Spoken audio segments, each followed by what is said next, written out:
Hi hello welcome to our channel. నేను మీ సిరి. ఈరోజు మనం చెప్పుకోబోయే కథ ఇష్టమైన సకుడ పార్ట్ 57. ఇక ఆలస్యం చేయకుండా కథలోకి వెళ్ళిపోదాం. ఉదయ్ ఫ్యామిలీ అంతా టిఫిన్ చేస్తున్నారు. ఎప్పుడూ లేనిది తల్లితో పాటు వడ్డిస్తోంది దీక్ష. ఆమె ముఖంలో కనబడుతున్న కలవరం చూసి శివకుమార్ నవ్వుకున్నాడు. ఈ ఇంటికి తన కొడుకు అల్లుడైతే తనకే దిగులు ఉండదు. తన మేనకోడలు అతని కోడలవుతుంది. తన కొడుకు కోట్ల ఆస్తికి యజమాని అవుతాడు అనేది శివకుమార్ ఆలోచన. ఉదయ్కి సగం ఆస్తి పోయినా దీక్షకి సగం ఉంటుంది. లెక్కలు వేసుకోసాగాడు శివకుమార్. అమ్మా దీక్ష బావకు వడ్డించిరా అంటూ కోడల్ని నవ్వుతూ పిలిచాడు శివకుమార్. అలాగే మామయ్య అంటూ తల్లి కంటే ముందే వడ్డించింది దీక్ష. ఏయ్ చాలిక. కమల్ అడ్డుకుంటూ రాజేంద్రతో మాట్లాడుతున్నాడు. కనీసం తన వైపు చూడని కమల్ని చూసి కోపం వచ్చింది దీక్షకి. అతని మీద ఇష్టంతో కోపాన్ని తగ్గించుకుంది. అతని కోసం ఓర్పుగా ఉండడానికి డిసైడ్ అయింది దీక్ష. నాకు వర్క్ ఉంది అని చెప్పి గదిలోకి వెళ్ళిపోయాడు కమల్. అమ్మా దీక్ష బావకి కాఫీ తీసుకెళ్ళమ్మా చాలా మామూలుగా చెప్పాడు శివకుమార్. దీక్షకి కాఫీ పెట్టడం రాకపోవడంతో తల్లి చేత పెట్టించుకుని మరి కమల్ గదిలోకి తీసుకెళ్ళింది దీక్ష. అతను కాల్లో ఉన్నాడు. నేరుగా కాఫీ తీసుకెళ్లి అతనికి సైగ చేసింది. అక్కడ పెట్టమన్నట్టు చూపుడు వేలు చూపించి అతను కాలు కొనసాగిస్తూనే ఉన్నాడు. విసుగు వచ్చేసింది. కానీ అతని అటెన్షన్ కోసం అలాగే ఎదురు చూస్తూ నిలబడింది దీక్ష. ఆమె చేతిలో ఉన్న కాఫీ కప్పు అందుకొని వెళ్ళమన్నట్టు చూశాడు. ఇక అక్కడ ఉండలేక విసుగ్గా బయటికి నడిచింది దీక్ష. అమ్మా అర్థం చేసుకో, అసలు బాలేదు అంటూ రేవతి చూస్తుండగానే మంచం మీద వాలిపోయింది ధరణి. ఏమైందే? రేవతి కంగారు పడింది. రాత్రి నుంచి హెడేక్గా ఉంది. ఎలాగో మేనేజ్ చేద్దామనుకున్నా కానీ నా వల్ల కావట్లేదు. నువ్వు వెళ్ళమ్మా ప్లీజ్. రిసెప్షన్కి నేను వెళ్తానుగా ధరణి కనతలు నొక్కుంటూ చెప్పింది. సరే అయితే నేను కూడా ఉండిపోతాను. డాడీ వెళ్తారులే. కూతురికి ఏమైందో అనే కంగారులో ఆమె ఉండిపోవాలనుకుంది రేవతి. నాకు చిన్న తలనొప్పి అంతే. నువ్వెందుకు ఆగడం? నువ్వు వెళ్ళు, నేను పడుకుంటాను, తగ్గిపోతుంది. ఒకవేళ నాకు ఓపిక వస్తే నేను డ్రైవర్ని తీసుకొని వస్తాను సరేనా అని అంది ధరణి. ఏంటో నువ్వు నీ పిచ్చి ప్రవర్తన, నాకంతా అయోమయంగా ఉంది ధరణి అని అంది రేవతి. తలనొప్పి తల్లి, నాకేం కాలేదు. నువ్వు వెళ్ళమంటే నేను డ్రెస్ చేంజ్ చేసుకుని పడుకుంటాను అని అంది ధరణి. డౌట్ లేదు, నీకు ఖచ్చితంగా పిచ్చి పట్టిందే. జాగ్రత్తగా ఉండు. ఏదైనా ఇబ్బంది అయితే వెంటనే కాల్ చేయి నువ్వు, సరేనా? మర్చిపోకు అని రేవతి మరీ చెప్పింది కూతురితో. సరే అయితే అలాగే చేస్తానులే. నువ్వు పెళ్లి చూడకుండా వచ్చేకు. శృతి వచ్చింది, తన ఇంటికి వస్తుంది అంటూ ఈజీగా అబద్ధం చెప్పేసింది ధరణి. అవునా, మంచి పని. నువ్వు బయట తిరక్కు, నేను వచ్చే వరకు. శృతిని కూడా ఉండమని చెప్పు. ఏ టైం అవుతుందో ఏమో, పెళ్ళి రాత్రి, అది అవగానే మేము బయలుదేరతాం అని రేవతి చెప్పింది. నువ్వు పెళ్లి చూసుకుని రా అమ్మా, హడావుడిగా రావద్దు. డాడీ వెయిట్ చేస్తుంటారు, నువ్వు వెళ్ళు. శృతి వస్తుందిగా, నాకేం ప్రాబ్లం లేదులే అంది ధరణి మరీ జాగ్రత్తలు చెప్పి రేవతి వెళ్ళిపోయింది. అందరూ నన్ను కాల్చుకు తింటున్నారు. ధరణి కోపంగా అరిచి మొబైల్ వైపు చూసింది. గగన్ కాల్ కట్ అయిపోయింది. రేవతి వాళ్ళు వెళ్ళిన పావుగంట తర్వాత స్కూటీలో స్టార్ట్ అయింది ధరణి. అలాగే ఆ బట్టల్లోనే ఆమె వేగంగా బయలుదేరింది, ముందు వెనక ఆలోచించకుండా. గగన్ పెట్టిన లొకేషన్, వాళ్ళు కొత్తగా తీసుకున్న ఇల్లు, అక్కడికి వెళ్ళడానికి ఎలాగైనా అరగంట పడుతుంది. స్కూటీ వేగం పెంచింది ధరణి. అక్కడికి వెళ్తుంది సరే, అతని చేతిలో ఎన్ని దెబ్బలు తినాలో ఏంటో. చెప్పా పెట్టకుండా వెళ్ళిపోతే ఇంత కోపమా? తన గురించి ఆలోచించడా? అసలు పట్టించుకోడా? వాళ్ళ అమ్మమ్మనే కదా అంతా అన్నది అనుకుంది ధరణి. అసలు ఏం జరిగిందో తెలుసా? ధరణి బుర్ర అలా ఆలోచనలతో పేలిపోయేలా ఉంది. ఇప్పుడు ముందు అక్కడికి వెళ్ళడానికి ఏమి ఇబ్బంది లేదు. వెళ్ళిన తర్వాత తన పరిస్థితి ఏంటో తలుచుకుంటేనే భయంగా ఉంది. అబద్ధమే తెలియని తనంతో ఎన్ని అబద్ధాలు చెప్పిస్తున్నాడో తను. గంట అంటే గంట టైం ఇస్తాడంట, లేకపోతే వెళ్ళిపోతాడంట. ధరణికి ఉక్రోషం పొంగుకొచ్చింది. ఇవాళ వస్తున్నట్టు తనతో ముందే చెప్తే ఏం పోతుంది? ఎర్లీ మార్నింగ్ ఫ్లైట్కి వచ్చి ఉంటాడేమో. కాసేపటికి ఆ అడ్రస్ చేరుకుంది ధరణి, ఎంత ఆలోచించుకుంటూనే. ఎంత దూరమో. దూరంగా సముద్రపు అలల శబ్దం వినపడుతుంది. ఆ విల్లాను ఒకసారి చూసి బయట నుంచి చూసి ఎంత బాగుంది అనుకోకుండా ఉండలేకపోయింది ధరణి. స్కూటీని లోపలికి పోనిచ్చింది. ఏంటి ఈరోజు కాలేజీకి వెళ్ళట్లేదా? అనుమానంగా చూస్తున్న తల్లిని చూసి దీక్ష తడబడింది. లేదు, ఇవాళ క్లాసెస్ ఏం లేవని ఫ్రెండ్ చెప్పింది మమ్మీ అని గది వైపుకి వెళ్ళిపోయింది మరొక మాట మాట్లాడకుండా. నిట్టూర్చి అల్లుడితో మాట్లాడడానికి గదివైపు నడిచింది రజని. కమల్ కిందకొస్తూ కనిపించాడు. కమల్ని చూసిన దీక్ష అడుగులు అక్కడే ఆగిపోయాయి. రజనీతో మాట్లాడుతూ హాల్లోకి వచ్చి కూర్చున్నాడు. తన గది వద్దే గుమ్మం దగ్గర నిల్చొని కమల్ని చూస్తోంది దీక్ష కన్నార్పకుండా. అక్కడికి వెళ్ళి వాళ్ళ మాటలు వినాలనిపిస్తోంది ఆమెకి. తన తల్లి ఏమనుకుంటుందో. అయినా ఏమనుకుంటే ఏంటి, బావ తన కాబోయే భర్త అని గట్టిగా అనుకుని మొబైల్ పట్టుకుని వాళ్ళకెదురుగా కూర్చుంది దీక్ష.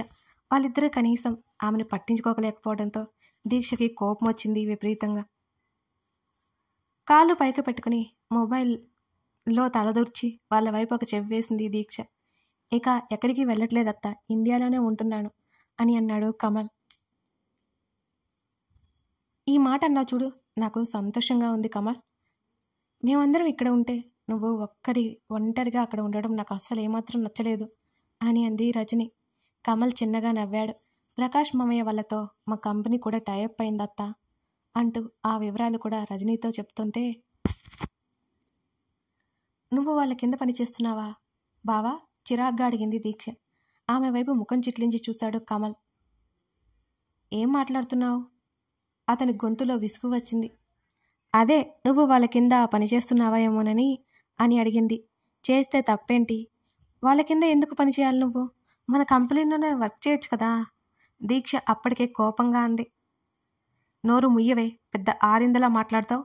వాళ్ళు అంటావేంటి? ఎవరు వాళ్ళు? నీ చిన్నాన్న కాదా? రజని ఆవేశంగా అంది.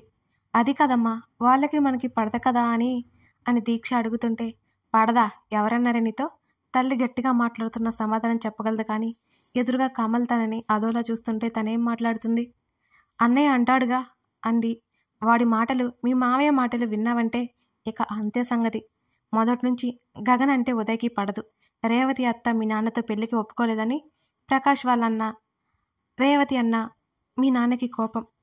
అంతేకాని వాళ్ళేం మనకి శత్రువులు కాదు, అర్థమైందా? గగన్ని నీ అన్నయ్య సీరియస్గా చెప్పింది రజని. తల్లి మీద గట్టిగా అరవాలని ఉన్నా కమల్ ముందు బ్యాడ్ అవ్వడం ఇష్టం లేక అలా అయిపోతుందని ఆగిపోయింది దీక్ష. అసలే కమల్ తనని పట్టించుకోడు. ఇప్పుడు ఇలా మాట్లాడితే అస్సలు పట్టించుకోడు. అక్కడ ఉండలేక గదిలోకి వెళ్ళిపోయింది దీక్ష. ఇవాళ వస్తున్నట్టు తనతో ముందు చెప్తే ఏం పోతుంది? ఎర్లీ మార్నింగ్ ఫ్లైట్కి వచ్చి ఉంటాడు. కాసేపటికి ఆ అడ్రస్కి చేరుకుంది ధరణి ఆలోచిస్తూనే. అబ్బా ఎంత దూరమో అనుకుంది. దూరంగా సముద్రపాలల శబ్దం వినపడుతోంది. ఆ విల్లాన్ని ఒకసారి బయట నుంచి చూసింది. ఎంత బాగుంది అనుకోకుండా ఉండలేకపోయింది. స్కూటీని లోపలికి పోనిచ్చింది. బాబోయ్ ఇంత త్వరగా ఎలా పూర్తయింది? స్కూటీ పక్కన పార్క్ చేసి చుట్టూ గమనిస్తూ అడిగింది ధరణి. ఎప్పటినుంచో ఉన్న చెట్లను కొట్టివేయకుండా అలాగే ఉంచి మళ్ళీ చిన్న చిన్న మొక్కల్ని కూడా నాటారు. ఆ గార్డెన్ గమనిస్తూ లోపలికి వెళ్ళిపోయింది ధరణి. మొబైల్ రింగ్ అయింది. ఉదయం నంబర్ కనిపించింది. ఆమెకి చిర్రెత్తుకొచ్చింది. ధరణి లిఫ్ట్ చేయలేదు. మొబైల్ సైలెంట్లో పెట్టేసింది ధరణి. కొన్ని క్షణాలు అలాగే ఆగి నడక ప్రారంభించింది ఆమె. తెరిచి ఉన్న తలుపు చూడగానే గుండె గుబేలు అన్నది. గట్టిగా ఊపిరి పీల్చి గదిలోకి అడుగుపెట్టింది ధరణి. నెమ్మదిగా తలుపు మూసి వెనక్కి తిరిగి చూసిన ధరణికి గగన్ కనిపించడంతో తలుపు దగ్గరే ఆమె ఆగిపోయింది. కాలు మీద కాలు వేసి సోఫాలో కూర్చుని చేతిని సోఫా పొడవునా పెట్టి చేతిలో ఉన్న మొబైల్ తిప్పుతూ చప్పుడు రావడంతో ఆమె వైపు చూశాడు గగన్. అతని చూపులకి గుటకలు పడ్డాయి ధరణికి. బయట ఉన్న వేడి లేదు. లోపల రాగానే ఆమె శరీరాన్ని ఏసి చల్లగా మార్చేసినట్టుంది. అతని చూపుల వాడి మాత్రం ధరణిని తాకింది. అతని చూపులు వేటాడే ముందు సింహంలా ఉన్నాయి. కాస్త జంకింది ధరణి. గంభీరంగా ఉన్న అతని ముఖాన్ని చూడగానే ఆమె అడుగులు తడబడ్డాయి. అయినా సరే నెమ్మదిగా ఒక్కొక్క అడుగు అతని వైపు వేయగానే అతను సోఫాలో నుండి పైకి లేచి షర్టు కిందకి లాక్కున్నాడు. అవును, అతను ఆమె వైపు అడుగులు వేయగానే ఆమె వెన్నులో సన్నటి వణుకు. తనైతే పూర్తిగా క్లారిటీతోనే వచ్చింది. ఏం చేయాలో ముందే డిసైడ్ అయి వచ్చింది. ఇప్పుడిక భయపడే లాభం లేదు. బంగారపు రంగులో మెరిసిపోతున్న ఆమె శరీరానికి ఆ చీర ఎంతో అందంగా నప్పింది. అంతేకాదు తనకి తగ్గట్టు లైట్గా మేకప్ వేసి రేవతి చేసిన అలంకరణ, తలలో పువ్వులు, ఇవన్నీ ఆమె సౌందర్యాన్ని మరో మెట్టి ఎక్కించాయి. అవన్నీ తీసేసే టైం అయ్యగారు ఎక్కడిచ్చారు? ఆమె కాటుక కళ్ళు రెపరెపలాడుతున్నాయి. ఆమె నుదుటి మీద, మెడ మీద చిరుచెమటలు సన్నగా అలుముకున్నాయి. ఆమెని పైనుంచి కింద వరకు గమనిస్తూ చూపులతోనే ఆమెని తడిమేశాడు అతను. ఆ చూపులకి ఆమె దేహం వణికిపోతున్నా ధైర్యం చేసి అడుగుల వేగం పెంచి అతని వద్దకు దూసుకెళ్లి అతన్ని కౌగిలించుకుంది ధరణి. అది ఊహించని అతని కనులు చిన్నవైపోయాయి. నాకు 2 నిమిషాలు టైం ఇవ్వు, ఆ తర్వాత నువ్వేం చేసినా నాకు ఇష్టమే. ధరణి అతని నుంచి తల వెనక్కి తీసుకోకుండానే గట్టిగా కౌగిలించుకుని చెప్పింది. పువ్వుల గుంపు అతన్ని తాకిన ఫీలింగ్ కలిగింది ఆ క్షణం. అతని గడ్డం వరకు ఉంది ఆమె తల. ఆమె భుజాలు పట్టి నెమ్మదిగా దూరం జరిపాడు. అతని చూపులు ఏమాత్రం కరుగుగానే ఉన్నాయి. బెరుగ్గా చూస్తూ ప్లీజ్ పెదవులు కదిలించింది ధరణి. తనేం మాట్లాడలేదు అతను. తను చెప్పాలి అనుకున్నది చెప్పి చేయాల్సింది చేసేసింది ధరణి. మరో 2 నిమిషాల తర్వాత మామయ్య ఫోన్ లిఫ్ట్ చేసిన వెంటనే అరిచాడు ఉదయ్. చెప్పల్లుడు. శివకుమార్ అల్లుడు గొంతులో ఆనందానికి ఆతృతగా ఉన్నాడు. నీకు ఈ విషయం తెలుసా? రేవతి అత్త మాలవిక పిన్నితో గొడవపడి ఇంటికి తీసుకెళ్లిపోయింది ధరణిని. ఎక్కలేని సంతోషంతో చెప్పసాగాడు ఉదయ్. ఏంటి? అవును మామయ్య, ఇప్పుడు 2 కుటుంబాల మధ్య గొడవలు మొదలయ్యాయి. ఇప్పుడు మనం అప్రోచ్ అయితే ధరణిని నాకు ఇచ్చి పెళ్లి చేసేస్తారు అని ఉదయ్ చాలా ఉత్సాహంగా చెప్పాడు ఆ మాటని. లేదు అల్లుడు లేదు, వాళ్ళిద్దరి మధ్య గొడవలయ్యాయంటే నాకెందుకో నమ్మబుద్ధి కావట్లేదు. మాలవిక రేవతి ఇద్దరే, అది ఏమాత్రం జరగదు. ఇంటికి వెళ్ళిన రేవతి నిర్మోహమాటంగా బయటికి వెళ్ళిపోమని చెప్తుంది అని అన్నాడు ఆలోచనగా ఉదయ్. మరి నువ్వేదో చేస్తానన్నావు? ఆ అమ్మాయి పెళ్లి నీతోనే జరుగుతుంది. నా ప్రణాళికలు నాకున్నాయి.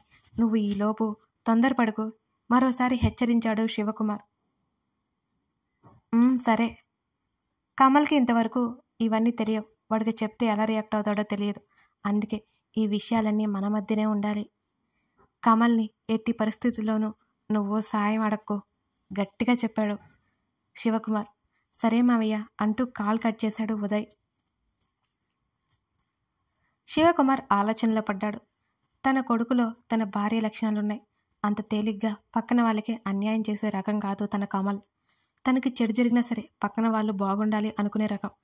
ఇంతవరకు అతని గురించి పూర్తిగా అతని కొడుక్కి తెలియకుండానే చాలా జాగ్రత్త పడుతున్నాడు శివకుమార్. అందుకే స్టేట్స్ వెళ్తాను అనగానే చక్కగా పంపించేశాడు కొడుకుని. ఇక ఉదయ్ అంటే చిన్నప్పటి నుంచి శివకుమార్ బాటలోనే నడుస్తున్నాడు. అలా తన మేనల్లుడిని మార్చేశాడు తనకు అనుకూలంగా. తన కొడుకుని తను మార్చుకోలేకపోయాడు. ధరణి అతని గడ్డం వరకు ఉంది ఆమె తల. ఆమె భుజాలు పట్టి నెమ్మదిగా దూరం జరిపాడు గగన్. అతని చూపులు మాత్రం ఇంకా కరుగ్గానే ఉన్నాయి. బెరుగ్గా చూస్తూ ప్లీజ్ అని పెదవులు కదిలించింది. అతనేం మాట్లాడలేదు. తను చెప్పాలి అనుకున్నది చెప్పి చేయాల్సింది చేసేసింది ధరణి.